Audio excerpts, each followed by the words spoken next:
हमारे चैनल को सब्सक्राइब करें और बेल आइकन दबाना ना भूलें। बिहार विधानसभा आम निर्वाचन के लिए तृतीय चरण की पूरी तैयारी कर ली गई है। 144 उम्मीदवार में से 5 विधानसभा का मतदान 3 नवंबर को संपन्न हो गया। तृतीय चरण का 7 नवंबर शनिवार को होना है। कुल 71 उम्मीदवारों के लिए वोटिंग 7 नवंबर को होगी। सुबह 7 बजे से वोटिंग प्रारंभ हो जाएगा और शाम 6 बजे संपन्न होगा। दरभंगा शहरी क्षेत्र 83 विधानसभा की बात करें जहां 19 उम्मीदवार हैं, वहीं 84 हायाघाट विधानसभा क्षेत्र की बात करें जहां 10 उम्मीदवार हैं। बहादुरपुर 85 विधानसभा जहां 15 उम्मीदवार हैं। केवटी 86 विधानसभा क्षेत्र 15 उम्मीदवार हैं और जाले 87 विधानसभा 12 उम्मीदवार। कुल 71 उम्मीदवार हैं जिसके लिए वोटिंग 7 नवंबर को होगी। 5 विधानसभा क्षेत्रों के लिए मतदान कराने हेतु मतदान कर्मी पोलिंग पार्टी ईवीएम सेंटर से, एमएलए अकेडमी से बीयू, सीयू, वीवीपैट और ईवीएम मशीन के साथ बूथों की ओर रवाना हो गए।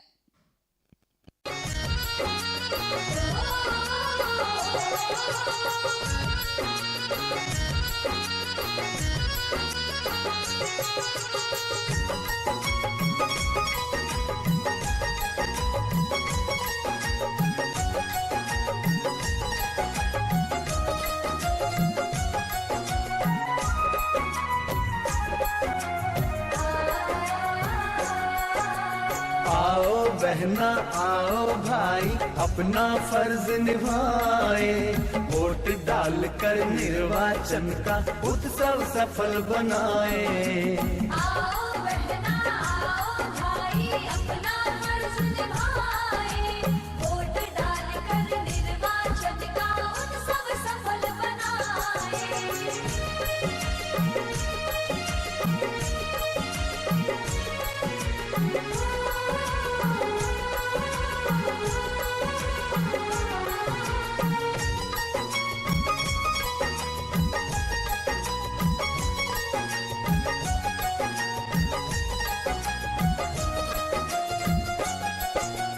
देखो कैसे झूम रहे हैं दादाजी खलिहानों में, दादी जी भी निकल पड़ी है नए नए परिधानों में।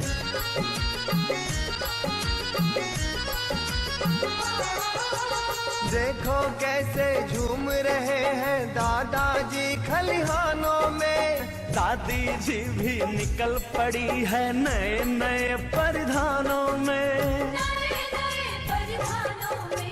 नाना नानी मामा मामी सबको ये समझाए, वोट डालकर निर्वाचन का उत्सव सफल बनाए। आओ बहना आओ भाई अपना फर्ज निभाए, वोट डालकर निर्वाचन का उत्सव सफल बनाए। तृतीय चरण के मतदान के लिए सभी बूथ लगभग तैयार हो चुके हैं। रंग रोगन, शौचालय, बिजली, पानी की सुविधा के साथ ही पूरी तरह से तैयार है। साथ ही कोविड-19 का ख्याल रखते हुए सोशल डिस्टेंसिंग का पूरी तरह से पालन करते हुए गोल घेरा भी बूथों पर बनाया गया है। दीवार लेखन भी किए गए हैं जिसमें विधानसभा क्षेत्र, कुल मतदाता, महिला, पुरुष को अलग किया गया और वहीं विखंडित जो बूथ है उसके भी संख्या दर्शाई गई है।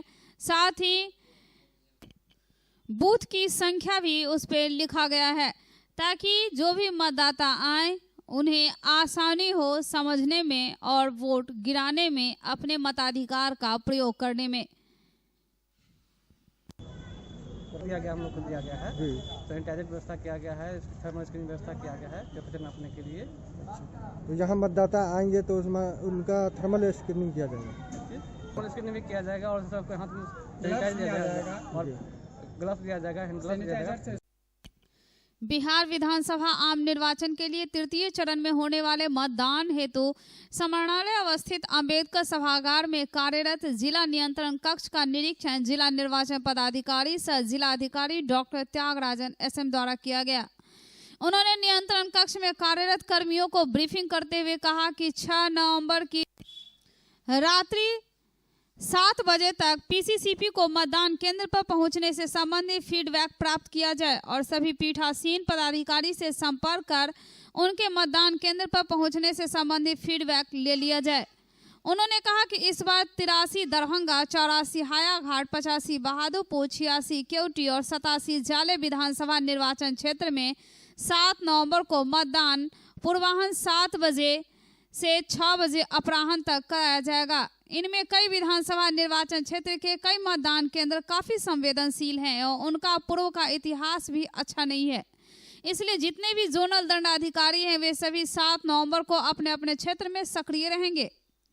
नियंत्रण कक्ष के कर्मियों से जोनल दंडाधिकारियों का लोकेशन लेते रहने के निर्देश दिए और कहा कि यदि कोई जोनल दंडाधिकारी अनुपस्थित पाए जाते हैं तो प्रतिवेदित किया जाए। उन्होंने कहा कि सेक्टर पदाधिकारियों को भी 6 नवंबर से ही सक्रिय रहना है।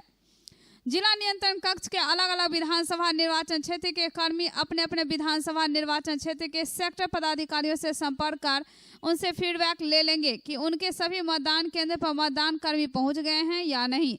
इसके अलावा PCCP से संपर्क कर यह जानकारी ले ली जाएगी कि उन्होंने 6 नवंबर के रात्रि तक अपने मतदान केंद्रों को EVM उपलब्ध करा दिया या नहीं। जोनल FST SST को शाम में फोन कर दें। 6 और 7 नवंबर को सचेत रहें। नियंत्रण कक्ष के कर्मियों को 7 नवंबर के 4 बजे भोर से सेक्टर पदाधिकारियों से संपर्क कर उन्हें अपने अपने मतदान केंद्रों का भ्रमण करने तथा पीठासीन पदाधिकारियों से फीडबैक लेने को कहा गया। पीठासीन पदाधिकारी भोर में ही अपने EVM का कनेक्शन करके देख लेंगे कि EVM सही ढंग से कार्य कर रहा है या नहीं। यदि किसी प्रकार की कोई त्रुटि हो तो उसका निराकरण ससमय कर लेंगे। उन्होंने BU, CU एवं VVPAT के संबंध में भी आवश्यक जानकारी दी तथा बताया कि यदि मॉक पोल के दौरान इनमें से कोई एक खार खराब होता है तो वही पार्ट बदला जाएगा, ना कि सभी पार्ट बदला जाए। यानी BU खराब होगा तो सिर्फ BU बदला जाएगा, CU यूनिट कंट्रोल यूनिट खराब होगा तो सिर्फ CU बदला जाएगा, VVPAT खराब होगा तो सिर्फ VVPAT बदला जाएगा। लेकिन वास्तविक पोलिंग के दौरान यदि BU या CU में से कोई एक खराब होगा तो पूरा सेट बदला जाएगा और एक एक मॉक पोल सभी अभ्यर्थियों में किया जाएगा। वास्तविक पोलिंग के दौरान यदि VVPAT खराब होता है तो सिर्फ VVPAT बदला जाएगा। यदि बैटरी लो होता है तो केवल बैटरी बदला जाएगा। यदि लिंक एरर दिखा रहा हो तो इसका तात्पर्य है कि तीनों मशीन में कनेक्शन ठीक से नहीं किया गया है। कनेक्शन को निकाल कर फिर से कनेक्शन किया जाए। इस अवसर पर नगर आयुक्त मनीष कुमार मीना, जिला नियंत्रण कक्ष के नोडल पदाधिकारी सह उप निदेशक जनसंपर्क नागेंद्र कुमार गुप्ता, जिला प्रोग्राम पदाधिकारी ICDS अलका आम्रपाली, वरीय उप समाहर्ता सत्यम सहाय, वरीय उप समाहर्ता श्रीमती पुष्पिता झा, कंचन कुमारी, टोनी कुमारी, जिला सांख्यिकी पदाधिकारी शंभु प्रसाद यादव, सहायक निदेशक सामाजिक सुरक्षा नेहा नूपुर सहित संबंधित पदाधिकारी उपस्थित थे। बीमार नहीं रहा लाचार, हो रहा मुफ्त उपचार। हड्डी नस रोग से संबंधित गंभीर बीमारियों का मुफ्त में इलाज। इंतजार किसका, जाएं सर्राफ ऑर्थो एवं स्पाइन सेंटर और दर्ज कराएं प्रधानमंत्री जन आरोग्य योजना में अपना नाम। विश्व की सबसे बड़ी स्वास्थ्य सुविधाओं का उठाएं लाभ। आधुनिक ऑर्थोपेडिक सुविधा, ऑर्थोस्कोपी, स्पाइन सर्जरी, फ्रैक्चर का अत्याधुनिक इलाज। डॉक्टर SN सर्राफ, डॉक्टर अभिषेक सर्राफ, रीढ़ हड्डी और नस रोग विशेषज्ञ डॉक्टर प्रियंका बी सर्राफ, स्त्री और प्रसूति रोग विशेषज्ञ DMCH के सामने लहरियासराय। विधानसभा आम निर्वाचन को लेकर 2 स्थलों को मतगणना केंद्र बनाया गया है। बाजार समिति और दूसरा रामनगर ITI प्रांगण अवस्थित महिला औद्योगिक प्रशिक्षण संस्थान, जहां 4 विधानसभा क्षेत्रों का मतगणना केंद्र बनाया गया है। 84 हायाघाट, 85 बहादुरपुर, 78 कुशेश्वर स्थान और 79 गौरा बौराम। ये 4 विधानसभा क्षेत्र के लिए महिला औद्योगिक प्रशिक्षण संस्थान को मतगणना केंद्र बनाया गया है, जबकि शेष सभी विधानसभा क्षेत्रों के लिए बाजार समिति को मतगणना केंद्र बनाया गया है। मतदान के दौरान विधि व्यवस्था बनाए रखने, शांतिपूर्ण, निष्पक्ष एवं भयमुक्त वातावरण में मतदान एवं मतगणना की प्रक्रिया संपन्न कराने के उद्देश्य से जिला प्रशासन एवं पुलिस प्रशासन द्वारा गैर कानूनी गतिविधियों में संलिप्त आपराधिक प्रवृत्ति के व्यक्तियों के विरुद्ध लगातार निरोधात्मक कार्रवाई की जा रही है। एफएसटी एवं एसएसटी द्वारा क्षेत्र भ्रमण कर लगातार दबिश बनाई जा रही है। इनके द्वारा वाहनों की सघनता से जांच कर गैर कानूनी आवाजाही पर निगरानी रखी जा रही है। वाहनों की जांच में अब तक 1,10,31,600 रुपये जुर्माने की वसूली की गई। वहीं पुलिस के द्वारा 21,832.27 लीटर शराब जब्त किए गए। आपराधिक प्रवृत्ति के 198 व्यक्तियों के विरुद्ध गैर जमानती वारंट निर्गत किया गया। 135 लोगों के विरुद्ध सीसीए के तहत कार्रवाई की गई, जिन्हें अपने थाने क्षेत्र से इतर के थाने में रोज हाजिरी लगानी होगी या अन्य थाना क्षेत्र में रहना होगा। कुल 12,222 व्यक्तियों से बंद पत्र भरवाया गया। मतदान के लिए तिथि के लिए कुल 235 भेद टोले की पहचान हुई, जहां के 1,651 व्यक्ति ऐसे चिन्हित किए गए जिसके द्वारा गड़बड़ी फैलाए जाने की आशंका है।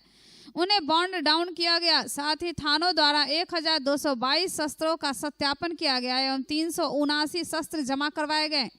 इसके साथ ही 16 आर्म्स एवं 77 कारतूस जब्त किया गया। स्वतंत्र, निष्पक्ष एवं भयमुक्त वातावरण में चुनाव कराने हेतु 61 स्थलों पर नाका स्थापित किया गया है, जहां प्रतिदिन वाहनों की सघन जांच करवाई जा रही है तथा 30 स्टैटिक सर्विलांस टीम भी कार्यरत कर रहा है। Global health care and diabetes research centre, जो बिहार में पहला अंतर्राष्ट्रीय तकनीक एवं आधुनिक सुविधाओं से लैस सुपर स्पेशलिटी डायबिटीज केंद्र है, जहां एक छत के नीचे डायबिटीज से संबंधित सारी सुविधाएं मौजूद हैं, जैसे कि diabetes heart care, diabetes eye care, diabetes neuro care, diabetes foot care, diabetes pharmacy और डायबिटीज प्रयोगशाला। पता जीसस एंड मैरी स्कूल के पास, रहमगंज, दरभंगा, बिहार। पोलिंग पार्टी के बूथों पर रवानगी को लेकर पूरे दिन अफरा तफरी का माहौल रहा। बीयू, सीयू, वीवीपैट और ईवीएम मशीन लेकर पोलिंग पार्टी बूथों पर पहुंचती है, जहां मतदान कर्मियों को इसे उपलब्ध कराया जाता है। और इसके लिए 3 केंद्र शहर में बनाए गए थे। +2 ML एकेडमी स्कूल, दूसरा जिला स्कूल और तीसरा सफी मुस्लिम हाई स्कूल, जहां ईवीएम सीलिंग का काम चल रहा था। और 3 नवंबर को 5 विधानसभा, 7 नवंबर को 5 विधानसभा के लिए पोलिंग पार्टी बीयू, सीयू, वीवीपैट, ईवीएम मशीन लेकर बूथों पर रवाना हुए। 6 नवंबर की ML एकेडमी और जिला स्कूल में पोलिंग पार्टी की रवानगी से सड़कों पर जाम की स्थिति बनी रही। चूंकि सड़कों को बंद कर दिया गया था, पूरी तरह से नाकाबंदी कर दी गई थी ताकि कहीं भी कोई गड़बड़ी ना हो सके। पूरी तरह से नजर बनाया रखा जा रहा था और जिस कारण सड़कों से आम नागरिकों की आवाजाही पर पूरी तरह से पाबंदी थी। कोई भी वाहन 2 पहिया, 4 पहिया बंद कराया गया था। रूट बदल दिए गए हैं, यातायात के चार्ट बदल दिए गए हैं और इसके बाद जिन लोगों को नहीं मालूम था वह इस सड़कों से गुजरे और अफरा तफरी का माहौल रहा। घंटों लाइन में खड़े रहे, अपनी बारी का इंतजार करते रहे। पोलिंग पार्टी के बूथों पर रवानगी सबसे अहम भूमिका होती है और इस कारण कोई भी सड़क पर नहीं आ जा सकता उस दौरान, जिस दौरान की पोलिंग पार्टी सफर करती है और जिसकी वजह से आम नागरिक जो मुसाफिर हैं वह गाड़ी छोड़ पांव पैदल ही सफर करते रहे। मरीज के यहाँ जा रहे हैं? मरीज को डॉक्टर से दिखवाना था, इसी की वजह से जा रहे हैं और जाम लगा हुआ है। हॉस्पिटल जा रहे हैं डॉक्टर साहब के यहाँ जी। भीड़ के कारण जाने आने में बहुत परेशानी हो रही है। कौन सा सड़क है ये? मेरे पास बूढ़ी माँ है जी। मरीज परिवार है? हाँ, मरीज परिवार है। ऐसे तो परेशानी है, बूढ़ी माँ है, तबीयत खराब है, इमरजेंसी पेशेंट है, आने पड़ रहा है, दिक्कत के सवाल है। कितना दूर पैदल चलना पड़ रहा है आप लोग को? हाफ किलोमीटर से ज़्यादा व्यायाम है। एकेडमी के सामने भी हम खड़े हैं। कहाँ से कहाँ तक आए, कितनी दिक्कत हो रही रोड जाम के कारण? लहरियासराय टावर से लेकर और पूरा ये VIP रोड है, वो सब इसी का हाल है। एक बार चार्ज करें, 80 किलोमीटर चलाएं। I am electric, I am the future. No licence, no registration, no insurance, no pollution. Only Yuvraj hero Electric. Hero Electric करें सालाना 36,000 रुपये से भी ज़्यादा की बचत। Easy finance available.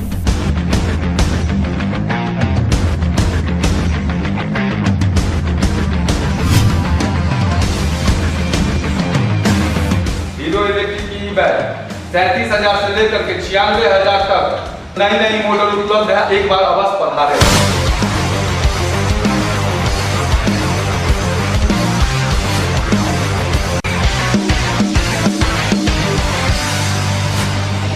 नमस्कार, युवराज हीरो इलेक्ट्रिक में आप सबका स्वागत है। Yuvraj hero electric, Saidnagar, acme road, Laheriasarai, Darbhanga.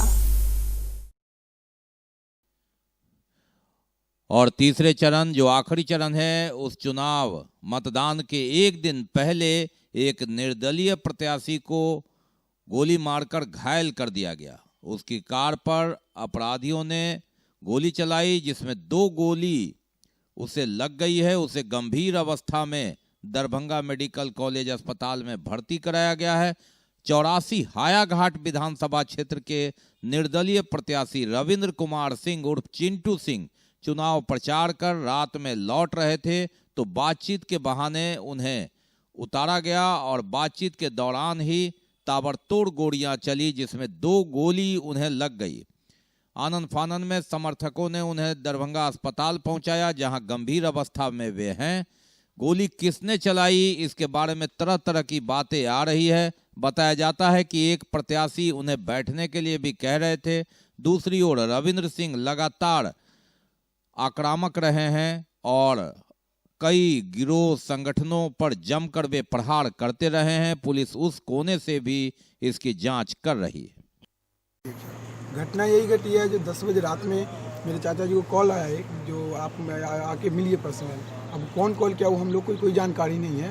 वो गए मिलने के लिए, जब वहाँ से मिल के आ रहे थे तब इन पे गोली चलाया गया। जो ठाठोपुर और कोठरा के बीच एक चौर पड़ता है, बीच उसमें गोली चलाया गया। जो गाड़ी पे आ रहे थे उसमें गोली चलाया गया। उसमें जो अभी तक कोई जान के, जो उस समय जब हम लोग को कॉल पता चला तो उस समय यही हम थोड़ा यही बोले, वो जो 4 से 5 आदमी हमको आके अंधाधुंध गोली चलाया है। कितनी गोलियां लगी हैं? गोली अभी इनको 2 लगा है, जो एक बाह में है और एक पैर जांघ पे है। क्या स्थिति है अभी? अभी नाजुक स्थिति है। डॉक्टर साहब देखे हैं, बोले ऐसे में तो अभी सुबह तक होश आ जाएगा।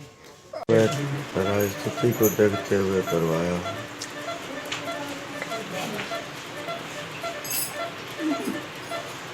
क्या चाहते हैं? अभी आपका चुनाव है, क्या अब तो हम लाचार रहे हैं, अभी हम कुछ कर भी नहीं।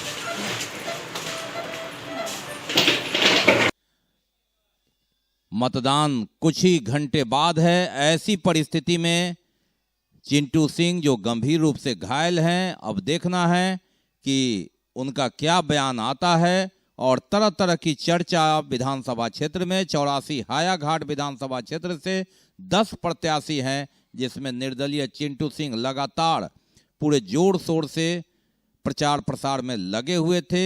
पहले ही उन्होंने विभिन्न पार्टियों से, हालांकि वे जदयू में हैं, लेकिन कई बार उन्होंने जदयू के अलावा अन्य पार्टियों से भी टिकट लेने की कोशिश की, लेकिन अंततः वह निर्दलीय खड़ा हुए और वे अपने दावे के अनुसार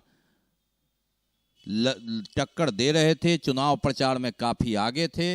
अब किस दृष्टिकोण से, राजनीतिक दृष्टिकोण या फिर पारिवारिक पूर्व की दुश्मनी या सामाजिक, यह तो उनके बयान के बाद ही पता चल पाएगा। बहरहाल अलग अलग तरह तरह की चर्चाएं, और घायल चिंटू सिंह अस्पताल में है। मतदान होना है कुछ ही घंटे बाद। क्राइम सीन में जो उनको गोली के जो 2 जख्म उनके बॉडी पे मिले हैं, उसमें फ़ोटो में देखने से स्पष्ट है कि वहाँ ब्लैकनिंग और चेयरिंग है वो तब बनती है जब गोली एकदम शरीर के नज़दीक से चलाई जाती है। इसके अलावा जो गाड़ी पे गोली के निशान हैं तो वो एक सामने के शीशे में एक निशान है, एक छेद है। उस छेद से नहीं लगता है कि मुश्किल है कि ड्राइवर को गोली लगेगी। और उसके अलावा एक गोली का छेद जो है पीछे की जो पैसेंजर सीट होती है उसमें राइट साइड में है, वहाँ से भी ड्राइवर को गोली नहीं लग सकती है। तो इसी निष्कर्ष पे हम लोग अभी नहीं पहुँच पाए हैं कि बाहर से जो फायरिंग हुई है तो अंदर में ड्राइवर को कैसे गोली लगी। तो इसके लिए एफएसएल को हम लोगों ने बुलाया है, एफएसएल के एक्सपर्ट अपनी रिपोर्ट देंगे इसमें।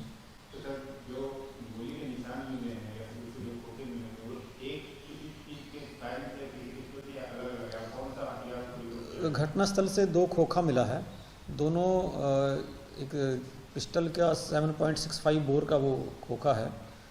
हालांकि इनके बयान के मुताबिक तो 3 अपराधी थे, उन्होंने काफ़ी राउंड फायरिंग की है, लेकिन खोखे हम लोगों को 2 ही मिल पाए हैं।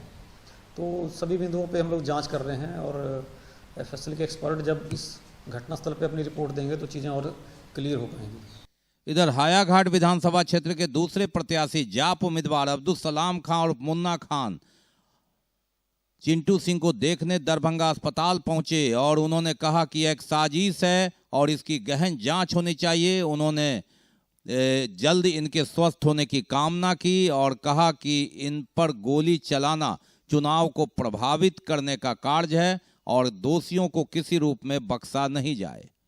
इस तरह की घटना हुई है सर, जो लोग लोकतंत्र पर विश्वास नहीं रखते हैं और लोकतंत्र से जो लोग खौफ खाते हैं उनका ये काम हो सकता है। सबसे बड़ी बात है कि पुलिस जांच करी, ये जांच का विषय है, लेकिन जो हुआ वो बहुत गलत हुआ। किसी भी प्रत्याशी के साथ ऐसा नहीं होना चाहिए था।